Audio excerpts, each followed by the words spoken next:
Hello YouTube and welcome back to Jack of All Trades, a series of miscellaneous videos about video games. For those of you just tuning in, this is actually the second half of a two-part video, so if you haven't seen the first part yet, go check it out. For the rest of you that have been keeping up, let's not waste any more time and wrap up my top 15 favorite games of all time. Number 5.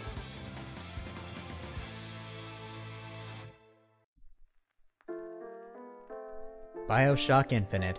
When I first started this game, I didn't know what to expect. I was a bit sore from how BioShock 2 turned out, so I was pretty skeptical at first. But I can safely say BioShock Infinite blew me away. A lot of it kept me guessing as to where it was going to go. Its blend of gameplay and story is perfect. This is another one of those games up there with Shadow of the Colossus that people are actually using in a lot of debates on whether or not video games should be considered high art, and I can see why. The visual marvel it provides while telling its unique commentary combined with its high-speed gameplay is really well executed. It's hard to say what exactly I like about this game that hasn't been said already. I think one of the really unique things about this game again is the story. It's the early 20th century and Booker DeWitt needs to bring a girl named Elizabeth over to clear his debt. This leads him to the city in the clouds known as Columbiana, which is the polar opposite to Rapture from the first game. Where Rapture was dark, creepy, and had an overall unpleasant vibe despite its great things, Columbiana was bright, colorful, and upbeat, almost like you're in Disney World, except with more racism. So less like that and more like... yeah, that. I guess I should address one of the big controversies about this game is its huge racism tone, and yeah, it's pretty bad. But in its defense, for one, the game takes place in the 1910s when racism was still a very common thing, and two, I don't think it was done that badly. I mean, yeah, it's noticeable and it's addressed, but they never use any ethnic slurs or anything like that, at least none that I can remember of. And I know this is going to sound bad, but those elements never bothered me anyway. It's not that I don't believe in racial equality, but with how those stories are constantly portrayed over and over, it's just one of those things that's really hard to do well if you don't have a unique spin on it, and BioShock Infinite does have that. Speaking of which, as the story goes on, there's a rebellion of escaped slaves called the Vox Populi that want to overthrow Comstock and take over the place for themselves. At first I was thinking, okay, so this is just going to be a happily ever after when we overthrow the evil white man? Actually, no, things start falling apart in a total barrage of anarchy, eventually going as far in their quest for power as to start having every white man, woman, and child gunned down, including our two main heroes. I thought it was a smart take, as it sort of asked the question of where does equality stop and revenge begin, a question that I can see relevant even today. Many people growing up were probably oppressed by some sort of opposing force, and when somebody has the chance to gain the upper hand, they unknowingly become something worse than what they were trying to stop. It's not a trope I see a lot, and I would definitely love to see more of it. The story, I think, is actually so good that one of the weaker points of this game is actually the gameplay. Not that it's bad, or even that it's too easy. But the big issue is every once in a while, the story just stops in its tracks and you have to shoot down everything that gets in your way to continue your progress. Sometimes it works, but it mostly just feels like it's tacked on. The extra gameplay isn't really a bad thing though, it's just that I think it did one element of itself so well that it almost works against the other parts of it. But at least that never made me want to stop playing it, I was just excited to see what was happening next. The only real reason I'm being so harsh on this game is because of how high of a bar it's set for itself and how much praise it's been getting. Because it is still a good game, even worthy of its use in debates of how strong video games have become lately. They also put out some DLC for it called Burial at Sea, and I won't give anything away about it, but it does a great job at tying everything together with the first game. I'll just stop talking about this game now as a lot of people have gone on and on about it already, but if you haven't played it yourself, check it out and see why everyone is talking about a game that's worth talking about.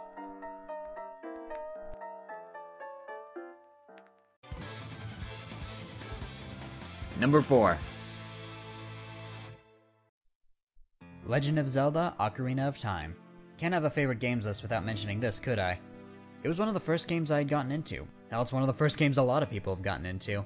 I think without this I never would have gotten into things like Lord of the Rings, Pathfinder, all the monsters and magic and adventure. It's just a fun game. Not only that, but all the unique races of creatures, locations, everything about this just felt like an adventure from beginning to end.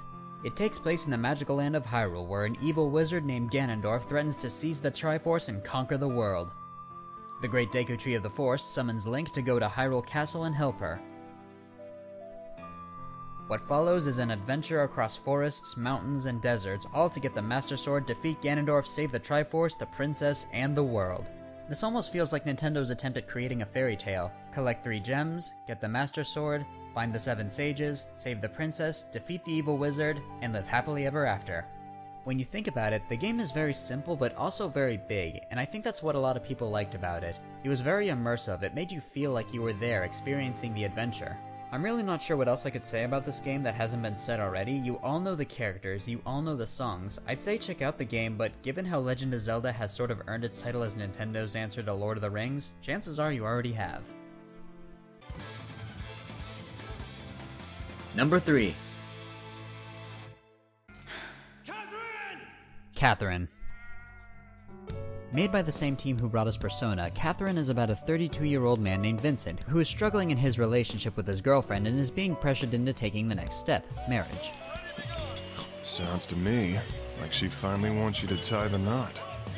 Meanwhile, he finds himself being seduced by a much younger, more sexually willing girl named Catherine. While all of that's going on, there's a curse going around town where all the men of the city seem to be dying in their nightmares. And to make things worse, they don't remember their nightmares when they wake back up, and when they go back to sleep, it's right back in. The gameplay is really reminiscent of Q*bert in a way, but with tones going from dark to weird. But again, what really sets this game apart from its typical puzzle platformer game is its story. The cast they got for this game was by definition an all-star cast in voice acting. You got Troy Baker, Michelle Ruff, Kirk Thornton, Liam O'Brien, Yuri Lowenthal, Laura Bailey, the list goes on, and all of them turn in a great performance. My favorite part is the catfight between Michelle Ruff and Laura Bailey, and where Michelle Ruff's character just cracks.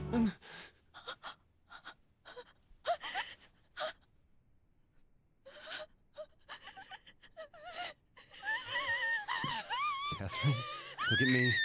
Calm down. Calm down! I always think the best voice acting in something can make you think what the hell was going on in the booth that day. I'm not sure what the director told her during this scene, but whatever it was, she knocked it right out of the park. Another good part about this story is that it's not a stereotypical teenage romance story. The main characters aren't a bunch of dark, brooding teenagers that want revenge or high school hopeless romantics that just want to be noticed. These are adults, most of them facing real adult problems. Like there's one character who's a cop that believes he's responsible for his wife's death because their last moments together were the two of them fighting, causing her to leave the house where she was murdered that same night. That's a tragic story, and you can easily identify with it because you understand what he's going through. It addresses other relationship problems such as commitment, pregnancy scares, communication issues, and of course, lust. The questions that the game asks the player determines Vincent's ultimate fate at the end. Vincent, and by proxy you, could end up being married, dump your old girlfriend for a new one, enjoy the single life, and a few other options. What I like the most about this story though is that it doesn't pick a side for what the best choice is. It asks the player if it wants to live a calm and steady life which can lead to marriage, or did you want to be wild and free like a party animal? There's positives to both sides, but there's also negatives, and for the most part both of them are properly addressed. There's no such thing as a right choice for romance, it all depends on who it's with. Some relationships have good endings and some don't. The way they tell the message in this dreamlike stylization of its cutscenes is mesmerizing. The way it blurs the line between dreams and reality, it almost felt like watching Eyes Wide Shut except more... whatever that was. When one usually thinks of a Japanese romance game, usually what people think of has a lot more tentacles than what we got here, but this game does deserve credit where credit is due. I'm not surprised that more people don't talk about it because I don't think it did too well when it first came out, but if you want a fresh take on a more adult romance story and not tentacle porn, then definitely check this out. It's a good game, it just had an unfortunate fall into obscurity. Number 2. Tales of the Abyss. This is an example of what I consider a perfect RPG. The gameplay, great. The villains, memorable. The characters, unforgettable. The world, completely immersive. I guess before I get too into it now, I should just point out that this is one of those RPGs that usually has about 80 hours of gameplay to it if you want to do the story along with all the side quests, so if you're not a big fan of that kind of thing, this is probably not going to be your game. But for those of you who are into that kind of gaming, then this is definitely one to check out. Onto the story, an assassin breaks in and attacks a sheltered young noble and his mentor. But something goes wrong and the noble, who is named Luke, and the assassin, named Tyr, get teleported to the other side of the world. While trying to get back to his kingdom, he begins to notice that not everything in the world may be as it seems. There's a lot of twists and turns. Friends are made, villains are revealed. One of the things that makes this story so good is that nobody's really a villain. Each of the antagonists may be doing villainous things, but you can understand why for each of them. One of the villains grew up in the wild and was raised by monsters, and the party killed the queen monster that raised her. Another villain wants to take revenge on a character who pretty much stole his identity. And the one leading them all is a man who just wants people to have free will and not be bound by a set path that supposedly decides their destiny. Everyone has a motivation, but it's the ones who push theirs on others that make them evil, and this is what makes good drama. For a PlayStation 2 game, you can tell a lot of effort went into this. There's so many different characters and side quests and places. The amount of time you spend getting to know everybody and all the places and all the cities. You just feel like you're there experiencing what the characters are experiencing. You'll be spending hours and hours doing the multitude of story quests, tournaments, and side quests to unlock everything, and enjoying every second of it. It isn't about the rush, it's about the adventure, which is a concept that not many Japanese RPG games still follow. Unfortunately, one of the big downsides to this game was that it wasn't very well advertised, so not a lot of people heard of it. I didn't even hear about it till almost 5 years after it came out. They did do a port of it onto the 3DS, which I do think is good because I think more people need to know about it. If you're a fan of RPGs, or if you just like games for their story, then I'd definitely say check it out. I love this game, and I can only think of one to surpass it. Now, before I get to number 1, here's a few honorable mentions that didn't quite make the list.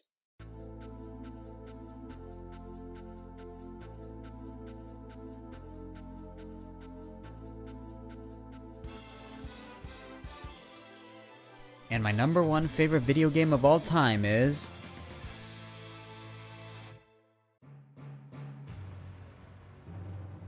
Metal Gear Solid 3 Snake Eater. To me, this is the epitome of a perfect game. When I first set out to make this list, I knew right away that this one was unquestionably going to be at the top. Why? Because everything about this game is done perfectly. The setting is during the Cold War, and the young big boss under the codename of Snake has to take down a unit of World War II heroes led by his former mentor. An American nuke gets launched into the Soviet Union by a GRU colonel that's leading an insurrection to take over the East using history's first known Metal Gear. And it's Snake's mission to stop him and take down his mentor's old unit. He rendezvous with a KGB spy named Eva, develops a sort of Valjean and Javert type relationship with a young revolver Ocelot, and it all leads up to a dramatic final battle with his old mentor, the Boss. One of the big advantages that this game had that the other historic fiction games didn't would be the setting. The Cold War is an era that was and still is shrouded in a lot of mystery, and they use it to their advantage. They definitely tie a lot into it, like the Kennedy assassination, the Cuban Missile Crisis, Khrushchev's fall from power. It's a nice twist on some well-known parts of history. Obviously they do change some things for the story, like for instance the Russians pulling out of Cuba to get a scientist back, but it's historic fiction, so you give it a pass. While Metal Gear Solid puts a lot of emphasis on the fiction part of its historic fiction, they all have their realistic edges to them. But in this one, they were perfected. In addition to the setting being set in the past of the other games, the first aid system lets you patch up your injuries so you can recover naturally over time. You cast your bones, stitch your wounds, and so on. You recover your stamina by eating animals you trap and kill so you can aim your gun and shoot properly. And while some people could argue that this could get really obnoxious during things like boss fights, yeah, I can understand it if that's a turnoff to some people, but I liked how they tried to make it realistic.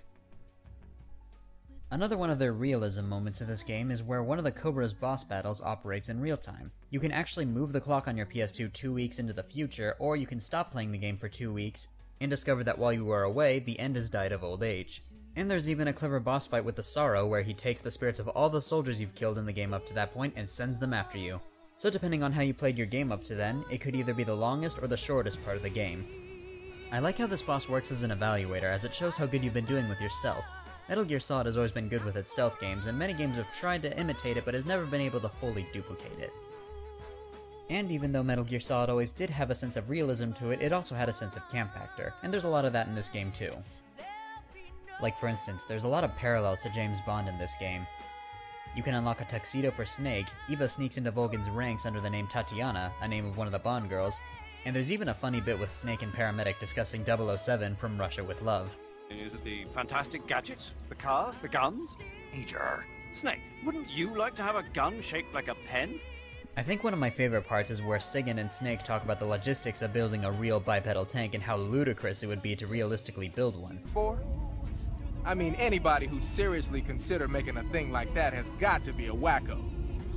Come to think of it, it's not often you see a video game series make fun of itself like that. This is what sets a good balance for these games. It's not serious all the time, but you can still get sucked in when something important happens. One of the main downsides to any Metal Gear Solid game is the cutscenes do tend to outshine the gameplay, and while there are a lot of cutscenes in this game, I never really minded it. If anything, I just saw it as a nice break from dealing with a boss or a sneak around session. Then again, as you saw from this list, you know I'm a sucker for a good story in a game, and it is a good story. And even when it does go back to gameplay, the gameplay is still fluid and does a good job blending CQC with shooting and stealth espionage. This is a game I could play over and over and never get tired of it. Metal Gear Solid has always been my favorite video game franchise, and if you ask me or anyone else who's played these games, they'll likely tell you that Snake Eater is easily the best in the series. It's fun, full of action, and has a great story to tie it all together. Easily my favorite game.